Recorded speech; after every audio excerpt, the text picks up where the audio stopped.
Hello and welcome to Lost Love Chronicles.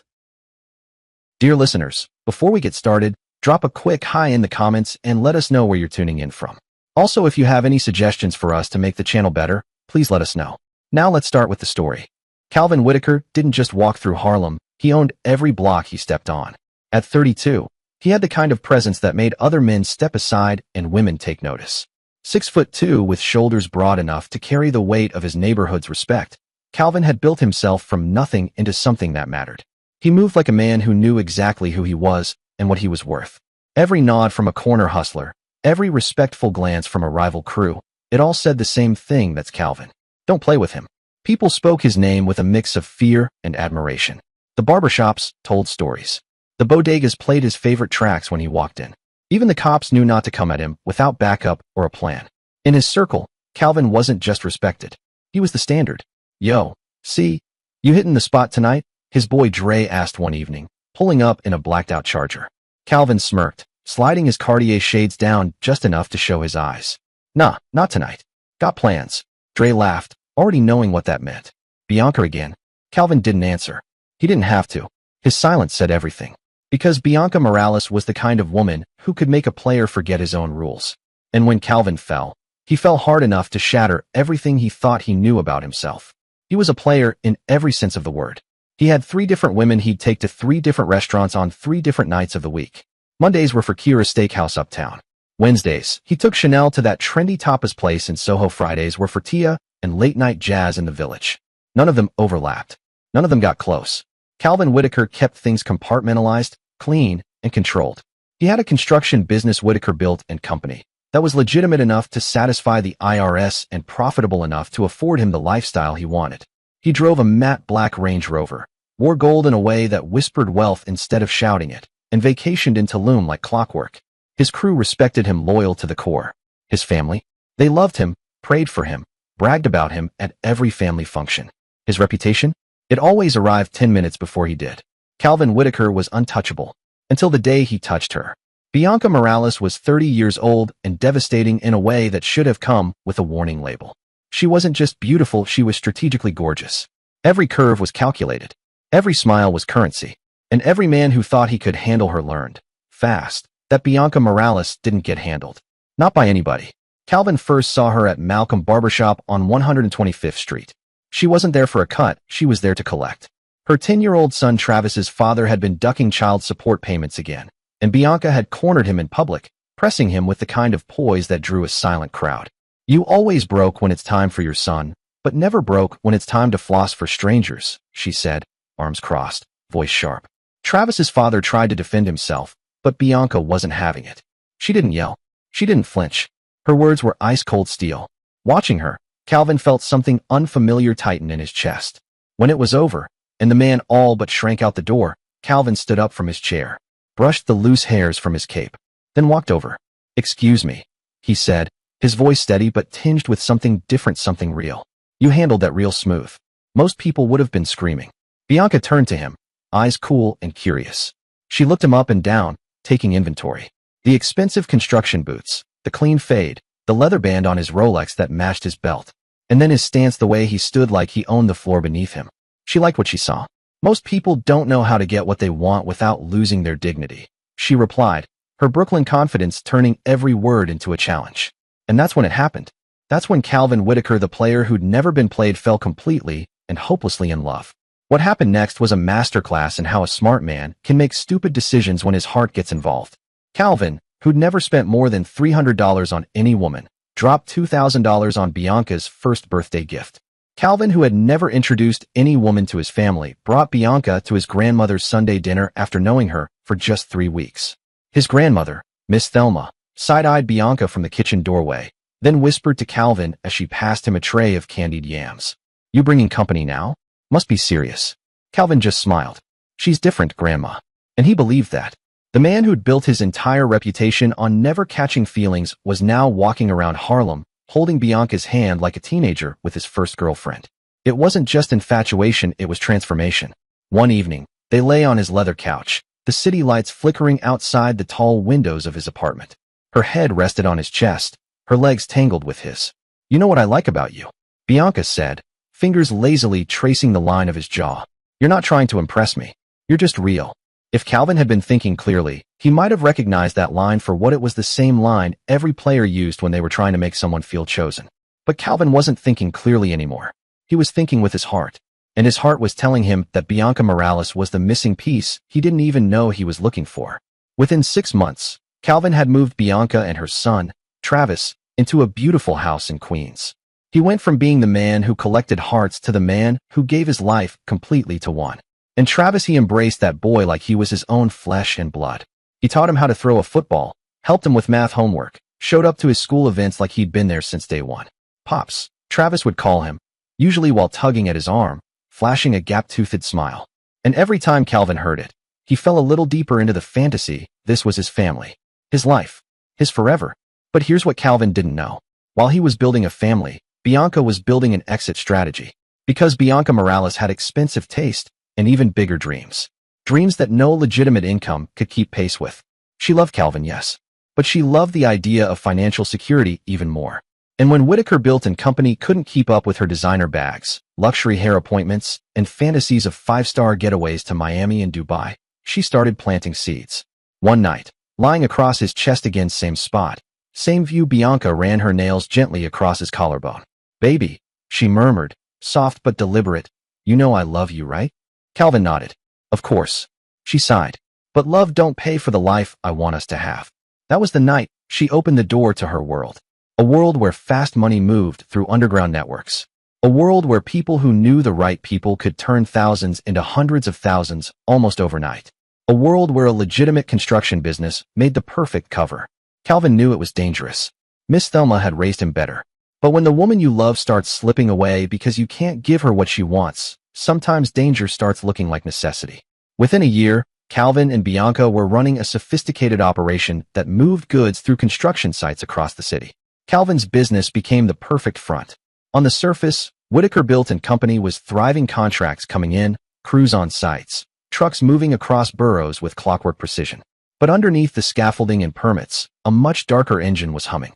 And for the first time since they'd been together, Calvin had enough money to make Bianca smile the way she smiled in his dreams. She wore that smile to bed, wore it on shopping trips, wore it to brunches with friends who whispered behind champagne glasses. To Calvin, it meant everything. They were partners in everything, or so he thought. What he didn't know was that Bianca was already 3 moves ahead, playing a game he didn't even realize had started. And when the federal agents came knocking, Calvin would learn the hardest truth of all: the woman he'd die for had already decided he was going to. February 15th, 2017 started like any other day in Calvin's world. He woke up at 5:30 a.m., the city still dark and quiet, kissed a sleeping Bianca on the cheek, and whispered, "Back later, baby," before heading out to the construction site in Brooklyn. He believed he was building an empire. He had no idea he was walking into the last day of his freedom. The federal investigation had been building for months, but not in the way Calvin imagined. He believed they were ghosts, moving beneath the radar, operating with surgical precision. What he didn't know was that someone had been feeding information to law enforcement from the very beginning. Someone who knew the schedules, the methods, the weak spots. Someone who slept in Calvin's bed every night. At 2:47 p.m., Calvin's phone buzzed. "Bianca." He answered immediately. Her voice trembled not with fear, but something else. Something too controlled. "Baby, they're here," she whispered. "Federal agents. They're at the house with a warrant." Calvin's blood ran cold. "Where's Travis?" he asked. "He's at school." He exhaled, gripping the phone tighter. "Bianca, what do we do?" Through the window of his trailer, he could already see them black SUVs rolling in, doors opening, men in vests moving like wolves around the site. His crew was being questioned, their expressions tight. Clipboards, radios, weapons, everything about the scene screamed finality. Calvin didn't need to ask what they were looking for. He already knew. This was it. And this was the moment when Calvin's love for Bianca revealed the best and worst of who he was. He could have run. His truck was parked out back, hidden from view. He knew the side streets, the back roads through Brooklyn that could have had him on the highway in less than 10 minutes. He could have called his lawyer, could have cut a deal, named names, saved himself. Instead, he made a choice that would haunt him forever. "Bianca, listen to me carefully," Calvin said, eyes locked on the agents now approaching his trailer. "You were never part of this. You didn't know anything about the business. Whatever they ask you." A pause. A breath. "You tell them I handled everything. Alone." "Calvin, no." "Yes," he interrupted. His voice was steady, filled with the kind of certainty that only comes from loving someone more than you love yourself. "You have Travis to think about," Calvin said softly into the phone. "You can't go to prison. I won't let that happen." And in that moment, Calvin Whitaker signed his own death warrant. 20 minutes later, when the agents arrested him on-site at the construction trailer, he didn't resist. He didn't ask for a lawyer. He didn't even flinch as they read him his rights. He asked one question: "Are you going to arrest Bianca too?" The lead agent, a sharp-eyed man in a navy windbreaker with FBI stitched across the chest, met his gaze. "That depends on what you tell us," the agent replied, his voice calm but edged with implication. Calvin didn't hesitate. He told them everything they wanted to hear. With a composed tone and unwavering gaze, he painted himself as the sole architect behind the entire operation. He described the money laundering, the logistics, the shell companies, all of it. And every step of the way, he positioned Bianca as an innocent bystander. Just a girlfriend. Someone who cooked dinner, watched Netflix, and knew nothing of the business. He wasn't just protecting her reputation. He was, in his mind, saving her life. What Calvin didn't know was that Bianca had been building a very different story, one that didn't include saving him. The twist that made this story so devastating was simple and cruel. Bianca had been cooperating with federal agents for nearly a year. The investigation hadn't started because they slipped up. It had started because Bianca had been caught in a separate, smaller operation 6 months earlier, something Calvin never even knew about. Instead of facing prison time herself, she made a deal. She would give them information on Calvin's business in exchange for full immunity. Her original plan wasn't to destroy Calvin. Not at first. She thought she could feed the agents just enough intel to shut things down gently, quietly. That they could take what they'd earned, disappear, and start over somewhere warm and far away. But she underestimated how badly the federal government wanted a trophy. They pushed harder. They threatened to charge her as a co-conspirator. They brought up old charges on Travis's father, charges that could land him in jail too, leaving her son without either parent. Cornered and desperate, Bianca folded. And in folding, she gave them everything: files, names, dates, routes. By the time Calvin was placed under arrest, she had handed over enough statements and documents to make the case airtight. Statements that cast him as the sole mastermind. Statements that made her look like a woman caught in love and ignorance. So when Calvin confessed, thinking he was shielding the woman he loved, what he didn't realize was his confession wasn't just unnecessary. It was the final nail in his own coffin. As the agents pulled his hands behind his back and snapped the cold steel of the cuffs into place, Calvin didn't fight. He didn't curse or yell or resist. He looked straight ahead, jaw tight, eyes unreadable, as they led him toward their car. Bianca stood in the doorway of their house, arms folded tightly across her chest, watching as the man she claimed to love was led away in handcuffs. Calvin's wrists were bound, but his eyes never left hers. "I'll wait for you, baby," she called out as they opened the back door of the unmarked federal vehicle. Her voice cracked just enough to sound sincere. "I'll take care of everything until you come home. I promise." Calvin nodded once, just barely, and ducked into the car. Even as the vehicle pulled away, even as the brick house they shared vanished from the rearview mirror, he clung to those words like a lifeline. He repeated them in his head like a prayer. He had no idea. No idea that Bianca had already begun sketching a new life, a life that no longer had a place for him. Calvin Whitaker, the player who had never been played, the man who walked through Harlem like a king, was about to spend 6 long years learning the hardest truth of all. The game he'd bet everything on had been rigged from the very start. And the woman he'd sacrificed everything to protect, she was about to show him that some betrayals don't just hurt. They transform you. Because love had made Calvin a fool. And prison was about to make him something much more dangerous. Sing Sing Correctional Facility became his world. Steel doors, concrete walls, cold stairs. It was meant to be a 6-year sentence. But when you're counting every tick of the clock, waiting to reclaim a life someone else is out there living for you, time doesn't crawl, it tortures. On his very first night, Calvin placed a collect call. The moment he heard her voice, a wave of relief swept over him. "Baby, I'm so sorry," Bianca whispered through the static.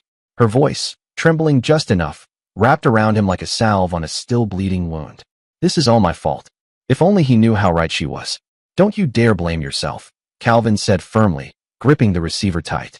His voice echoed in the concrete booth, a low hum of conviction. "You didn't do anything wrong. I made my choices, and I'd make them again to protect you and Travis." For the first year, Bianca was everything he needed her to be.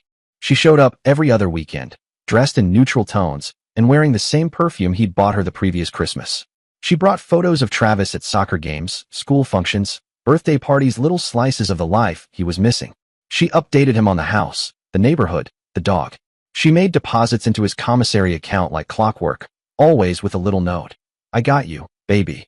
She wrote letters, long ones, filled with inside jokes, memories, and promises of the life they'd build again from scratch. And during one visit, separated by a thick sheet of plexiglass, she pressed her palm against the glass and looked him straight in the eye. I'm investing the money wisely, she said with conviction. When you come home, we're going to have everything we ever dreamed of. And more. Calvin looked at her, really looked, and saw his future in her reflection. He believed her. Because he had to. In prison, hope isn't just emotional survival. It's oxygen. It's the thread that holds you together when the walls start closing in. Hope is what keeps your back straight when the guards try to break your will. It's the line between rehabilitation and losing yourself entirely. But hope built on lies? That's like a house built on sand. Eventually, the foundation crumbles. By year 2, the rhythm of Bianca's loyalty began to falter. What had once been bi-weekly visits full of smiles and whispered dreams across glass dividers dwindled to monthly check-ins. Her letters, once thick with detailed updates about Travis's every triumph, affectionate reminders of their love, hopeful sketches of the life they'd rebuild, became shorter. Generic. Mechanical. The photos she brought grew older, and even the stories she shared about Travis began to sound pre-rehearsed, as though she were reading them off a script rather than living them. When Calvin questioned the changes, her answers were vague. I'm just busy with work, she said during a call, her voice thin, distracted. Travis has been having some problems at school, and I'm trying to keep everything together for when you come home. Calvin nodded silently in his cell, phone pressed tightly to his ear. He wanted to believe her. His cellmate, Ruben, a grizzled man with deep creases around his eyes and a voice like gravel, had been watching it all unfold. That night, Ruben sat on the edge of his bunk as Calvin silently read one of Bianca's latest letters, just 2 flat sentences scribbled on a blank sheet of paper. No, I miss you. No, can't wait until you're back. Just a brief update about a bill and a line about being tired. Young blood, Ruben said, his tone laced with the kind of quiet warning born of experience. When someone starts changing on you while you're locked up, it ain't because they're busy. It's because they're becoming someone else. Calvin didn't look up. He didn't want to hear it. He couldn't afford to hear it. But the signs kept stacking up. Phone calls that used to stretch to the full 15-minute limit started ending after 5. Questions about his release date were met with quick subject changes. And when Calvin asked if she'd visit for his birthday, her answer cracked something deep inside him. I can't make it this weekend, baby, she said, her voice laced with fake regret. I'm not feeling well. The flu or something. Calvin didn't respond right away. He just stared at the receiver after the call ended. Then he called her number. 17 times. No answer. 3 days passed before she called him back. My phone died, she said casually. I forgot to charge it for a couple days. You know how I am with technology. Calvin didn't say much. He was learning to hear the space between her words, to read between the lies. The woman he had once trusted with his future, his freedom, was living a life that didn't have room for his phone calls anymore. By year 4, the truth was too loud to ignore. Bianca's visits stopped altogether. Her letters were reduced to hollow cards. Happy birthday, Merry Christmas, signed with generic messages that felt like they could have been written to anyone. Then, his mother died. A sudden heart attack. Calvin was granted a 2-day temporary release to attend the funeral. Clad in his prison-issued suit and shackled at the ankles, he stood beside his mother's casket with hollow eyes. That's when he learned the first brutal truth about what Bianca had been doing with his money and his freedom. His Aunt Paula stood beside him as they gazed at the freshly turned soil. Her voice trembled with something more than grief. Son, she began slowly, carefully. I don't know how to tell you this. Calvin turned to her, his jaw clenched. Tell me what? Paula looked away, her eyes brimming. Bianca sold the house. The words hit Calvin like a physical blow. Calvin's breath caught in his throat. What do you mean she sold the house? He asked, eyes wide, voice sharp. Aunt Paula sighed. Her eyes filled with the kind of sorrow that comes from being the bearer of unbearable truths. She sold it 6 months ago, she said gently. Said it was too much for her to maintain alone. Her voice trailed off, hesitant now. Calvin's gaze sharpened. But what, Aunt Paula? Paula glanced away toward the rows of headstones. Her voice lowered. She's been seen around town, with different men, young men, and word on the street is, she's been gambling heavy. That new casino in Queens. People say she even got some kind of surgery. Changed her whole look. Calvin felt the ground lurch beneath him. His knees nearly gave out. The house wasn't just walls and floors, it was theirs. The future they had whispered about in bed, planned for in letters, protected in his heart. They were supposed to raise Travis there, grow old in those rooms. And Bianca had sold it like it meant nothing without even telling him. That night, still dressed in black from the funeral, Calvin stepped into his mother's quiet house and picked up the phone. He dialed Bianca's number with shaking hands. She answered on the third ring, her voice slow, soft, slurred like she'd had too much wine. "Calvin, baby, I'm so sorry about your mama. I wanted to be there, but I've been so sick lately." Calvin didn't bother with pleasantries. "Why didn't you tell me about the house?" he asked, voice tight. Silence. So long. He thought the call had dropped. Then finally, her voice came flat, tired, unconvincing. The house was too expensive to maintain. Calvin's grip tightened around the phone. "I did what I had to do to survive," she added weakly. His voice trembled. "Where's the money, Bianca? Where's the $2 million I left you?" Another pause. But this time, Calvin heard it: music, laughter, and the unmistakable sound of a man calling Bianca's name in the background. Playful. Familiar. "I invested it," she said quickly. "When you come home, we'll talk about everything." Calvin's voice dropped to a whisper. "Bianca, where are you right now?" "I'm at home." He closed his eyes. "That's a lie," he said, jaw clenched. "And we both know it." Her tone shifted, now defensive. "Calvin, don't start." But Calvin had already started. His voice rose, breaking under the weight of 4 years of swallowed pain. "I said that's a lie," he shouted. "You're not home because we don't have a home anymore. You sold our home, and you didn't even tell me." The fight spiraled from their accusations, denials, raised voices, silence. And then, the click of the line going dead. It would be the last real conversation they had for 2 years. Calvin returned to prison a changed man. The hope that had once carried him through endless nights behind bars had evaporated, leaving behind only a bitter clarity. The woman he had sacrificed his freedom to protect had been slowly, methodically, dismantling the very life he thought they'd shared. But the worst betrayal? That was still coming. And when Calvin finally learned the truth about what Bianca had really been doing with his sacrifice, the bottom would fall out all over again. By year 5, prison had taken nearly everything from Calvin: his freedom, his illusions, even his family. What it left behind was something raw and unrelenting, the truth. And Calvin was finally ready to face it. The first crack in the carefully constructed fantasy he had clung to came from the one person he never expected: Travis. Bianca's son, now 17, had begun secretly writing to Calvin months earlier. The letters were hidden inside packages sent by Calvin's cousin, Malcolm, tucked behind books or under labels. Travis's handwriting was unsure at first, but his words cut clean. "Mr. Calvin, I don't know if I should be saying this, but I think you deserve to know the truth about my mom." Calvin sat on the edge of his bunk, the letter shaking slightly in his hands. "She isn't the same person anymore. She's gone most nights. Sometimes she doesn't come home for days. My grandmother's been taking care of me, but she's getting older and I don't think she can do it much longer." Calvin's jaw clenched as he read, and then reread. "She got surgery last year. Something to make her body look different. She spent a lot of money on it, and on clothes and jewelry. I asked her about you, and she just changed the subject. I asked when you were coming home. She acted like she didn't even remember your name." Calvin read that letter 17 times over the course of a week. Each time, it scraped another layer off the man he used to be. It wasn't just betrayal anymore, it was abandonment. Not only of him, but of Travis, too. That night, in the harsh silence of his cell, he picked up the phone and called his cousin Colette. The phone rang once, twice. Then, "Malcolm speaking." "It's me." Calvin's voice was hollow. A pause. "You all right, see?" Calvin took a breath. "Malcolm, I need you to tell me the truth. All of it. No more protecting my feelings." There was a long, heavy silence on the other end. When Malcolm finally spoke, his voice was weary. "Cuz, I've been waiting 3 years for you to ask me that question." Calvin closed his eyes, bracing. "Then just tell me, man." Malcolm sighed again, the kind of sigh that sounded like it carried years. "Bianca, she changed. Not just a little. I'm talking full-on different person. Started partying, going out with these flashy dudes. Every time someone asked about you, she brushed it off like you were a bad memory." Calvin swallowed hard. "What about the money?" "Gone." Malcolm didn't sugarcoat it. "Most of it went fast. Clothes, cars, trips. And I heard some of it went into that surgery like Travis said. She said it was for a new start." Calvin was silent.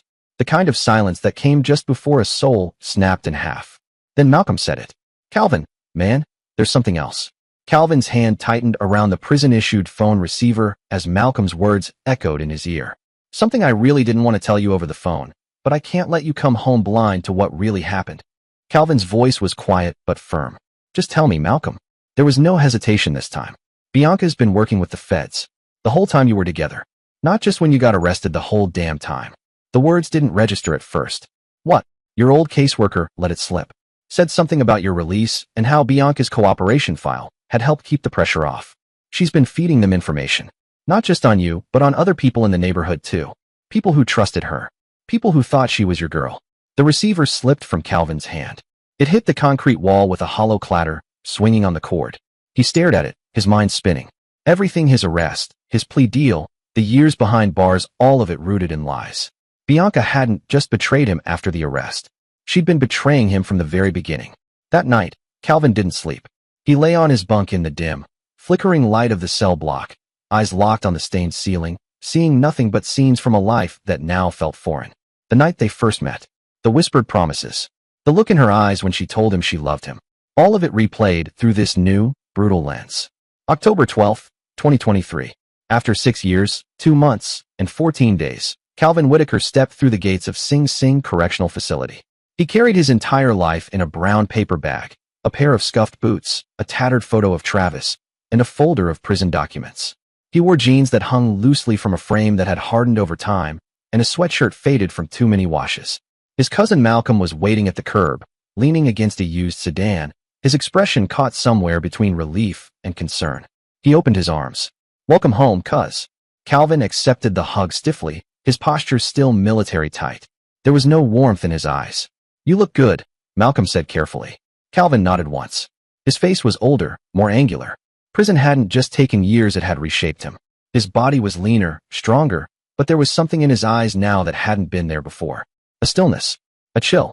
The old Calvin, the smiling, fast-talking player, was gone. What was left was something colder. Sharper. More dangerous. As they pulled out onto the road, Malcolm glanced over. "How you feeling?" Calvin kept his gaze on the passing streets. "Empty," he said. "Like I died in there, and I'm just now finding out." They drove in silence for a while. The city outside the window felt unfamiliar. Faster. Louder. As if time had chosen not to wait for him. Malcolm finally pulled into a quiet side street in the Bronx and parked outside a small brick building. "It's not much," he said as they got out. "But it's yours. Clean. Decent. Got what you need to start fresh." Calvin looked up at the apartment building. No lights in the windows. No sound from the street.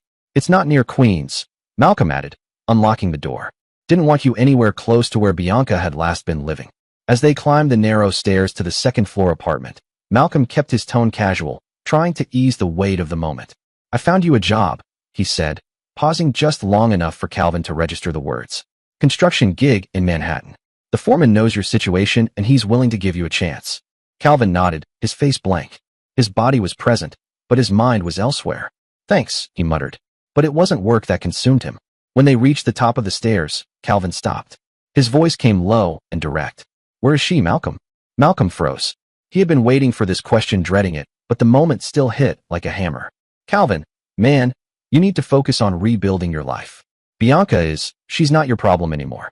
Calvin's eyes locked onto his cousin's, and when he spoke again, the cold weight behind the words made Malcolm stop walking. "Where is she?" There was no negotiating. No sidestepping. Malcolm looked away and gave a slow, reluctant nod. Calvin spent the first week of freedom with calloused hands from the construction site by day and bloodhound instincts by night. He asked around, pulled old favors, listened when people whispered. It didn't take long. Bianca Whitaker's downfall had become neighborhood legend. Her name floated in barbershops like a curse. Her story a cautionary tale passed down on front stoops and late-night corners. Everyone had a version. She'd gone through the $2 million in under 3 years. The Brazilian butt lift alone had cost $40,000. Then came the designer brands, the Cartier bracelets, and flashy Miami vacations with men barely old enough to rent a car. But nothing drained her faster than her addiction, the roulette tables in Atlantic City and the blackjack games in Queens. She used to hit Atlantic City 3-4 times a week, said Monica, the older Dominican woman at the corner store where Bianca had once bought scratch tickets.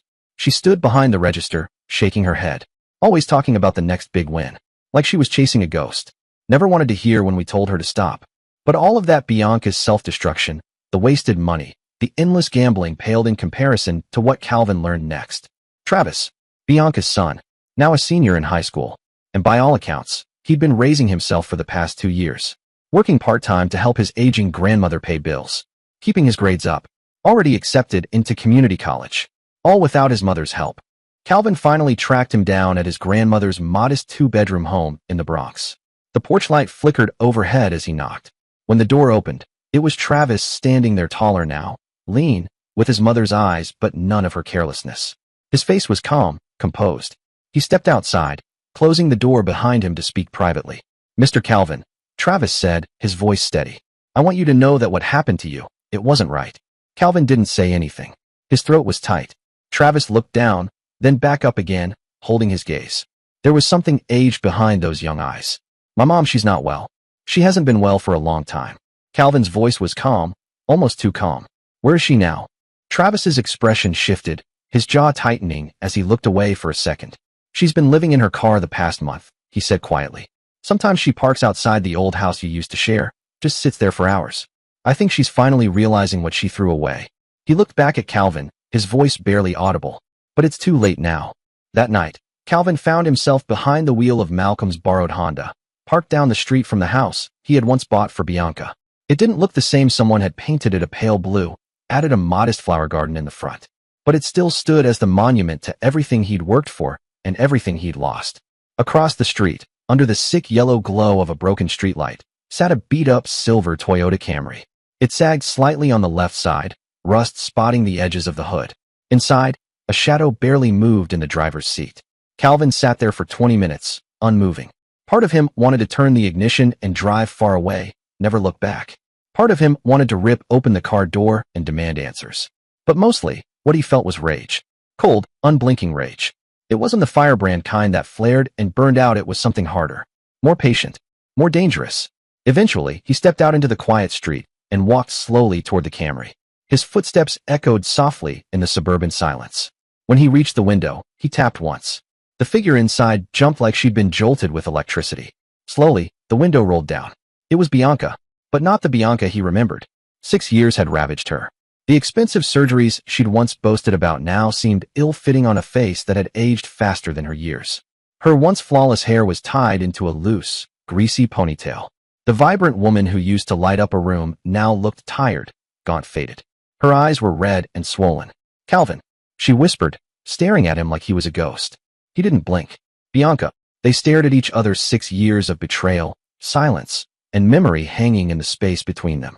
She opened her mouth, hesitated, then tried to smile through the pain.